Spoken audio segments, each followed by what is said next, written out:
बिस्मिल्लाहिर्रहमानिर्रहीम। आज का हमारा टॉपिक है जी 10th क्लास का इंग्लिश का पेपर है जो हम डिस्कस करने जा रहे हैं, जो कि 2018 में ग्रुप 1 में आ चुका है।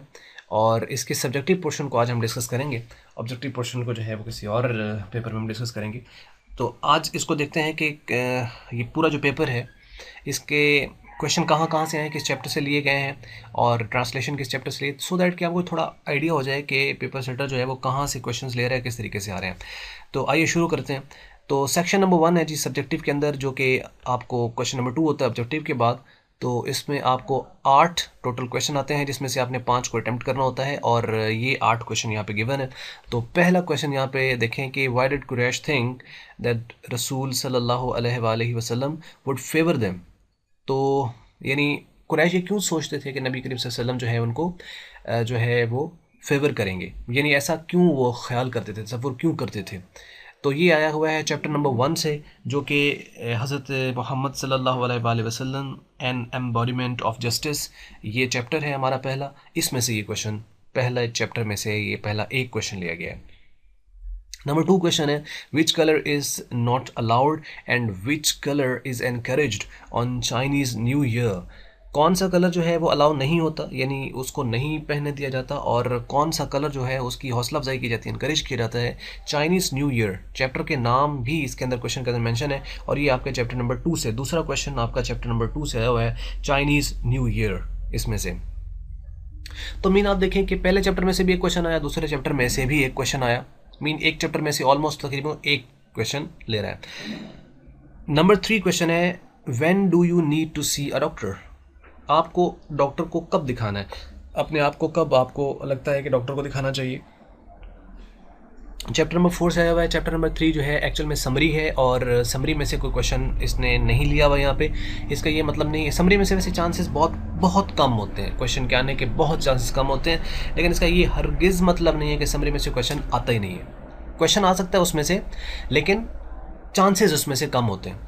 तो यहाँ पे क्वेश्चन है जी आपके पास पहला, जो नंबर 4 यहाँ पे गिवन है, वो ये कि when do you need to see a doctor, कि आपको डॉक्टर को कब दिखाना है। तो ये चैप्टर नंबर 4 से आया हुआ है, जो कि फर्स्ट एड का चैप्टर है। तो मीन्स के आप यूँ कह लें कि हर चैप्टर में से क्वेश्चन ले रहा है, समरी वाले में से क्वेश्चन ये है। नेक्स्ट नंबर 4 है which medium do you prefer to for news. आप कौन सा मीडियम जो है वो न्यूज़ के लिए जो है वो पसंद करते हैं, फिर प्रेफर करते हैं, मीडियम कौन सा आप यूज़ करना चाहेंगे इसके लिए। तो ये चैप्टर नंबर 5 चूँकि फिर समरी है, द रेन, और उसमें से भी नहीं आया, तो नंबर 6 चैप्टर जो है उसमें से अगेन क्वेश्चन ये आया हुआ है, यानी कंजेक्टिव हर चैप्टर में से क्वेश्चन वो ले रहा है समरी के अलावा। And the number 5, in past why did people want to become a doctor, an engineer और अ पायलट। तो ये चैप्टर नंबर जो 7 है वो उसने स्किप किया है, और चैप्टर नंबर जो 8 है वो उसने स्किप किया है, क्योंकि चैप्टर नंबर 7 जो है वो little by little one works for, ये उसने इसमें से क्वेश्चन नहीं लिया। और जो चैप्टर नंबर 8 है वो चूँकि वैसे ही समरी है पीस, उसमें से कोई क्वेश्चन नहीं लिया। मीन्स के चैप्टर 7 में से उसने क्वेश्चन यहाँ पे नहीं लिया है, और चैप्टर नंबर 9 से वो क्वेश्चन ले रहा है जो नेक्स्ट है, यानी एक चैप्टर अब तक उसने स्किप किया है पहले 5 क्वेश्चन के अंदर। तो यानी ये लोग क्यों ये सोचते थे कि उन्हें डॉक्टर, इंजीनियर और पायलट ही बनना है पहले। तो that is question number 9, and chapter 9 से पाँचवा क्वेश्चन ये यहाँ पे आया है। उसके बाद नेक्स्ट देखिए जी, in what way books are better than radio, TV and internet. ये इसके कंसेक्टिव जो चैप्टर है, चैप्टर 10 वर्ल्ड विदाउट बुक्स, उसमें से ये क्वेश्चन आया हुआ है। And the number 7, who looked after Pep after the death of his parents. कि पिप जो थी उसकी लुक आफ्टर किसने की, उसकी जो देखभाल थी, उसके जब वालिदैन फौत हो गए तो उसके बाद उसकी देखभाल किसने की थी, और ये चैप्टर नंबर 11 से ये क्वेश्चन आया हुआ है। And why are the developing countries going to suffer more due to the over population. जो अंडर डेवलपिंग, जो डेवलपिंग कंट्रीज़ हैं वो ज़्यादा क्यों सफ़र करते हैं, ज़्यादा उनको क्यों जो है वो सफ़र करना पड़ता है ओवर पॉपुलेशन की वजह से। यानी जो डेवलप्ड हैं उनको कम नुकसान होता है, और जो डेवलपिंग कंट्रीज़ उनको ज़्यादा होता है, ऐसा क्यों होता है। तो ये क्वेश्चन जो है वो 12वें चैप्टर से आया हुआ है, और ये 11वें चैप्टर में से आया हुआ है। 11वां चैप्टर जो है वो ग्रेट एक्सपेक्टेशंस का है, और 12वां जो है वो population growth and world food supplies, ये चैप्टर है।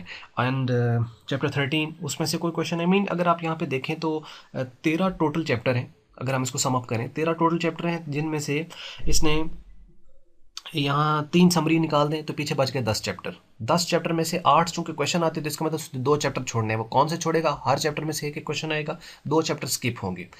अब वो 2 चैप्टर इसने कौन से छोड़े हैं 2018 के अंदर? एक उसने लास्ट वाला, और एक जो उसने पीछे आपको चैप्टर का मैंने नाम बताया, little by little one walks far, जो चैप्टर 7 है, यानी 7 और 13 को उसने स्किप किया है, बाकी सब में से क्वेश्चन उसने लिया है।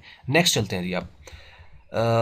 नेक्स्ट हमारा जो पोर्शन है वो यहाँ पर सेक्शन 2 है, और सेक्शन 2 के अंदर हम यहाँ पे देखते हैं क्या है। ट्रांसलेट इनटू उर्दू और री right into simple English in the following paragraph. 8 number का ये क्वेश्चन है, और ये क्वेश्चन 3 है। यहाँ पे देखें, books are source of comfort for us and there are safe shelter throughout the human history. Man has found peace and the written works. Books are bridges. Through their pages, we make our contact with the society. Those who read more are better prepared to face the world than those who don't read. ये chapter number 10 से आया हुआ है, और chapter number 10 जो है वो books के बारे में जो कि हमने पढ़ा कि वर्ल्ड विदाउट बुक्स, उस चैप्टर में से ये क्वेश्चन जो है वो यहाँ से लिया गया है। तो इसकी ट्रांसलेशन है, और ये एक ही पैराग्राफ आता होता है 10th के अंदर, 9th में 2 पैराग्राफ आते होते हैं, तो मीन्स के 10वें चैप्टर में से ये उसने पैराग्राफ लिया है 2018 के अंदर। नेक्स्ट क्वेश्चन है जी, write the summary of the poem the rain written by W.H. Davies. और ये सेकंड समरी है, 3 समरी हैं 10th क्लास के अंदर, आपको पता ही है। पहली है इसके अंदर ट्राई अगेन, उसके बाद द रेन, और थर्ड वन पीस। तो सेकंड जो समरी है ये 2018 की ग्रुप 1 के अंदर आई हुई है, और नीचे इसकी पैराफ्रेजिंग है। ऑलमोस्ट ज़्यादातर जो कि समरी का होता है, बाकी इसको पैराफ्रेज करना होता है, यानी इसकी सिंपल इंग्लिश के अंदर आपने रेफरेंस टू द कॉन्टेक्स्ट के मुताबिक इसको आपने ट्रांसलेट करना होता है। And the next question, that's number 5, right an essay of the 150 to 200 words on any one of the following topic. ये आपने लिखना है यहाँ पे, और ये देखें 3 ऐसे आते हैं, इनमें से कोई एक आपने करना होता है, या आपने एक पैराग्राफ लिखना होता है, जो कि 3 पैराग्राफ आपको आते हैं, उनमें से कोई एक करना होता है। यानी आपने या क्वेश्चन ये अटैम्प्ट करना है और इसमें से भी एक करना है, या 3 पैराग्राफ आएंगे उसमें से आपने एक अटैम्प्ट करना है। तो ये बहुत आसान है। यहाँ से ये तीनों ऐसे आए हुए हैं, rainy day, life in big city, my ambition. आपको याद होगा कि पहले हम वीडियो बना चुके हैं जिसके अंदर आपको ये बताया था कि इंपॉर्टेंट ऐसे कौन से हैं, और ये सारे उन्हीं में से आए हुए हैं।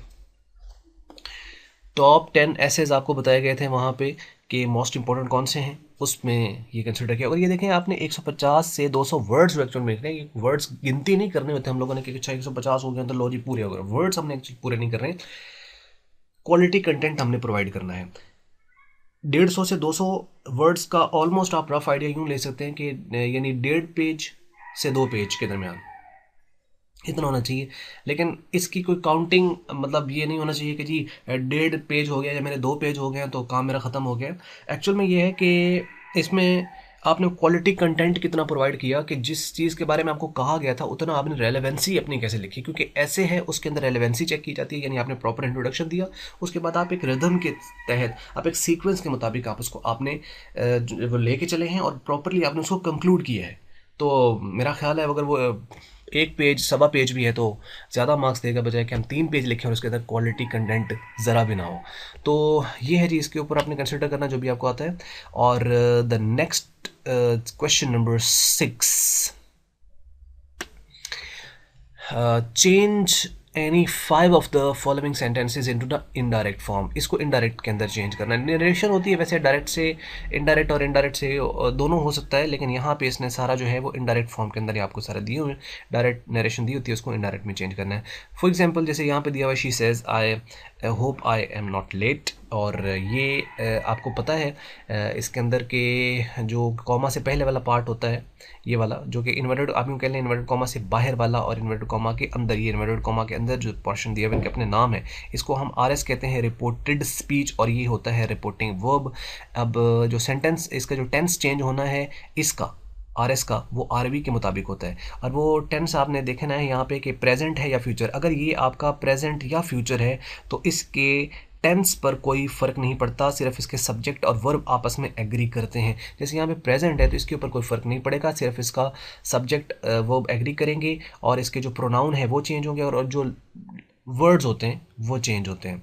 तो मीन्स कि यहाँ पे प्रेजेंट है तो आगे कोई ख़ास चेंज आने वाला नहीं है। और ये फर्स्ट पर्सन प्रोनाउन है तो फर्स्ट पर्सन के जो प्रोनाउन होते हैं वो सब्जेक्ट के मुताबिक चेंज होते हैं। तो अगर हम इसको चेंज करें तो she says that she hopes, अब यहाँ पे जो शी आ गया तो यहाँ पे होप्स बन जाएगा, क्योंकि शी के बाद फर्स्ट वर्ब है और उसके साथ अगर प्लूरल वर्ब बन जाती है, यानी उसके साथ ऐसे इसका इजाफा होता है अगर उसके साथ सिंगुलर सब्जेक्ट हो तो she hopes that, she says that she hopes, she am है तो शी के साथ इज आ जाएगा, शी इज नॉट लेट।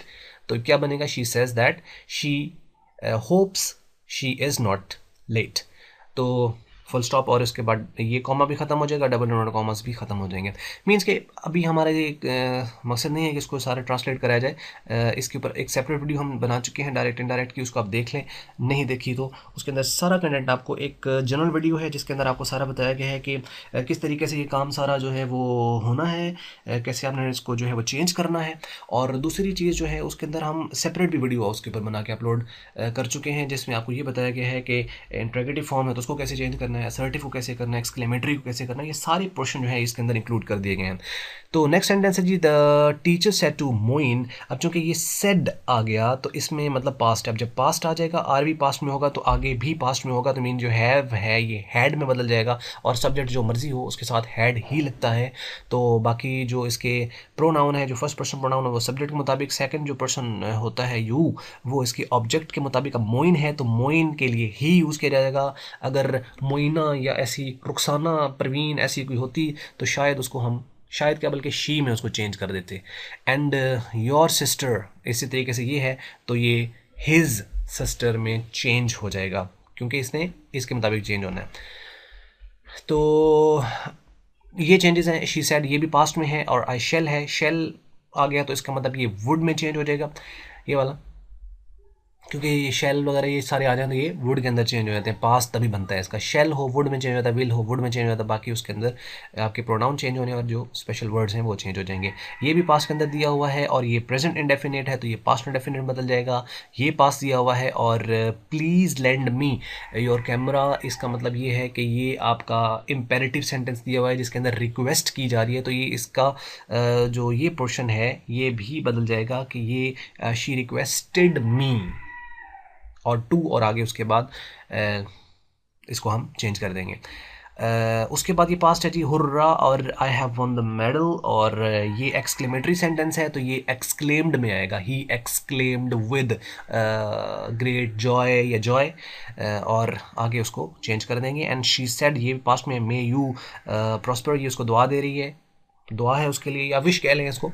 तो ये जो है ये आपके ऑप्टेटिव सेंटेंसेस हैं, तो इसको यानी आपने सबसे पहले ये सेंटेंस की टाइप आइडेंटिफाई करनी है कि ऑप्टेटिव है, एक्सक्लेमेटरी है। ये इसके ऊपर मैं डिटेल में इसलिए नहीं जा रहा हूँ क्योंकि इसके ऊपर सेपरेट वीडियो बना चुके हैं और मजीद हम इसके ऊपर टाइम एक्सटेंड नहीं करना चाह रहे हैं। Raza said where are you going, that's a interrogative question और आखिर पे क्वेश्चन है यहाँ पे, तो आस्क्ड में बदल जाएगा और आगे इसको आप चेंज कर सकते हैं उसी accordingly. Next number 7 and the last question है, अब उसको हम डिस्कस कर लेते हैं जी। यहाँ पे ये है जी, use any 5 of the following pair of the words in your own sentences, इनके आपने सेंटेंस बनाने होते हैं। तो ये वर्ड दिए हुए हैं, इसके मीनिंग आपको बता देते हैं और सेंटेंसेज आप इसको जो है देख लीजिएगा। ये 8 आते हैं, इसमें से सिर्फ आपने 5 करने होते हैं, 3 के ऑप्शन होती है आपके पास, 5 नंबर के ये होते हैं। तो इफेक्ट और इफेक्ट, ये ई वाला इफेक्ट और ए वाला इफेक्ट, जो ए वाला इफेक्ट है ये वर्ब के तौर पर है, इसका इफेक्ट इफेक्टेड इफेक्टेड ऐसा बनेगा, लेकिन इफेक्ट का इफेक्टेड इफेक्टेड नहीं बनता, ये नाउन है, ये वर्ब है। इसका मतलब होता है असर करना और ये इटसेल्फ असर को कहते हैं। अल्टर ALTER, ई वाला अल्टर और ए वाला अल्टर, ये आप अपना दिमाग बदलें या कपड़े बदलें उसके लिए आप ये वाला अल्टर यूज़ करते हैं। और जो ये वाला ए वाला अल्टर है ये कुर्बान गाह होती है जहाँ किसी जानवर वगैरह को ज़िबा किया जाता है, अल्टर। और बेल BAIL बेल, एक बेल ये है और एक बेल ये है, ALE वाला बेल। ये जो बेल है BAIL बेल, इसका मतलब होता है ज़मानत देना, ज़मानत कराना किसी की। और ये आप कैसे याद रख सकते हो, जेल, जेल से होती है ज़मानत, जेल से, और जेल की स्पेलिंग होता है JAIL, जेल। तो आप उसको लिंक करके आप याद रख सकते हो कि बेल ये वाला और जेल मीन्स आप उसका एक सीक्वेंस एक बना सकते हो। और ये जो बेल है ये होता है बंडल, गांठ। गांठ मीन के जो बंडल होता है किसी चीज़ का उसे कहते हैं bale. Bale of cotton, bale of something, कोई भी चीज़ हो सकती है, यानी कोई बेल ऑफ शूज़ हो सकता है, बेल ऑफ कॉटन हो सकता है, बेल ऑफ क्लॉथ्स हो सकता है, that's anything. Bales of wheat हो सकता है, तो वो कोई भी चीज़ यहाँ पर आ सकती है। तो यानी बेल का मतलब होता है बंडल। बंडल ऑफ बुक्स हो सकता है, बेल ऑफ बुक्स, बंडल पूरा। कूल एंड कोल्ड, कूल का मतलब होता है यानी बेहतर, सही, नॉर्मल, ठंडा, ठीक है। और ये जो कोल्ड है इसका मतलब होता है यख ठंडा। Mean if you need a water तो you may say that I need a cold water, like cool water नहीं, I need cold water. And cool का मतलब है जस्ट लाइक कि हवा चल रही है तो वो कोल्ड नहीं, कूल ब्रीज इज देयर। तो cool mean not warm, not cold, that's cool. जब हम माइंड करते हैं तो कूल माइंडेड पर्सन है, ना कि कोल्ड माइंडेड पर्सन। तो कूल मतलब आप कह लो कि ज़रा इसका जेस्चर थोड़ा कम है, नॉर्मल, एक न्यूट्रल वर्ड आप कह लें। और ये ज़रा थोड़ा हैवी किस्म का वर्ड है कोल्ड। और दूसरा आप इसके मतलब जो सेंटेंस है वो भी आप इसको देख सकते हो कि फॉर एग्जांपल के आप इसका सेंटेंस बना सकते हैं। फॉर एग्जांपल के जैसे आप कह लो कि you can swim in cool water but you can't swim in cold water. Cool water में आप स्विमिंग कर सकते हैं, कूल वाटर में, लेकिन कोल्ड वाटर में तो स्विमिंग नहीं होती ना। तो कोल्ड यानी ठंडा, जो कि पीने में आ सकता है, नहाने में नहीं आता, यू नो। तो सर्दियों में तो खैर कूल भी कोल्ड ही लगता है बंदे को। नेक्स्ट है हमारे पास ये डायरी एंड डेयरी। ये डेयरी है, DAIRY डेयरी, और ये है डायरी। डायरी एंड डेयरी में फ़र्क होता है। डेयरी मिल्क की गाड़ी, डेयरी मिल्क का गेर, गेर कितना टेस्टी बनाया, ये वो है डेयरी वाला। और ये डायरी है, just like she was writing a diary. And dairy, we have a dairy farm at Lahore and somewhere, you know. आप इसको कोई सेंटेंस भी यहाँ पे ले सकते हैं। तो डेयरी और डायरी ये है। Fair and fair, FAIR, fair. तो ये जो फेयर है ये वो फेयर एंड लवली वाला है, fair and lovely, you know, ये वाला फेयर खूबसूरत, और फेयर एंड लवली यहाँ से ही आप उसको देख सकते हो। और ये फेयर है, ये फेयर जो है, ये फेयर का मतलब होता है मेला, जहाँ लोग जमा होते हैं, ढोल ढमाका and that's all kind of things.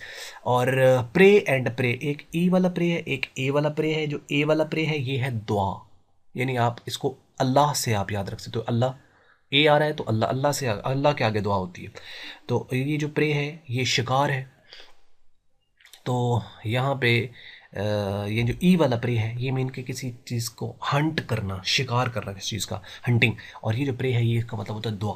तो ये और वीक, जिसमें ये दोनों आ जाए वो कमज़ोर पड़ गया, वीक। और जिसमें ये दोनों एक साथ चल रहे हैं तो ये सैटरडे संडे है, कंजक्टिव। हाँ, ये तो खैर ऐसी, एनी हाउ, वीक कमज़ोर। और ये जो वीक है इसका मतलब हफ्ता जो हम वीक लेके चल रहे होते हैं। और उसके बाद जो ट्रांसलेट इनटू द इंग्लिश, मेरी वालदा मुझे, ये मैं ट्रांसलेशन आपको बता देता हूँ यहाँ से, और नीचे एक क्वेश्चन भी है। एनी हाउ, अब ये है जी कि मेरी वालदा मुझसे बहुत मोहब्बत करती है, तो my mother loves me very much. वो मेरी सेहत का हमेशा ख्याल रखती हैं। She always takes care of my health. ऐसी खुराक पकाती है जो मुझे पसंद है। इसका बनेगा कि कुक्स फूड, या she कुक्स food that I like, लेकिन मुझे ज़्यादा खाने से रोकती हैं, बट वॉन्ट्स मी, या एडवाइजेज मी, नसीहत करती हैं, रोकती हैं, wants me from overeating, मुझे अच्छे अच्छे कपड़े देती हैं। She gives me good clothes, ज़्यादा कीमती कपड़ों के ख़िलाफ़ हैं, but she is against the costly clothes or expensive clothes. मुझे बाकायदा किताबें पढ़ाती हैं। She teaches me books regularly. मैं अंग्रेज़ी में ज़रा कमज़ोर हूँ। I am a little weak in English. लिहाजा उन्होंने मेरे लिए एक उस्ताद रखा है therefore she has employed a teacher for me, or therefore she has hired a teacher for me. मुझे रोज़ाना पढ़ने की ताकीद करती हैं. She daily guides me, she daily reminds me, she daily advises me to study, you know. So that was all about. And नीचे last ये होता है जी, जो ज़रा अंग्रेज़ किस्म के इंसान हैं जिनकी अंग्रेज़ी बहुत अच्छी है, तो अगर उनको ये उर्दू से इंग्लिश नहीं आती तो वो ये इसको रीफ्रेज कर सकते हैं. Exclusive for the candidate whose a medium of exchange in English and question alter the Urdu like this and write 10 sentences about the Pakistani women के बारे में 10 sentences लिखने. So that was all about the paper that have been discussed that you are seeing over your screen. And anything that you have a question about, any question regarding the paper, you may write us in the comment section so that we should answer you there. So thanks for watching.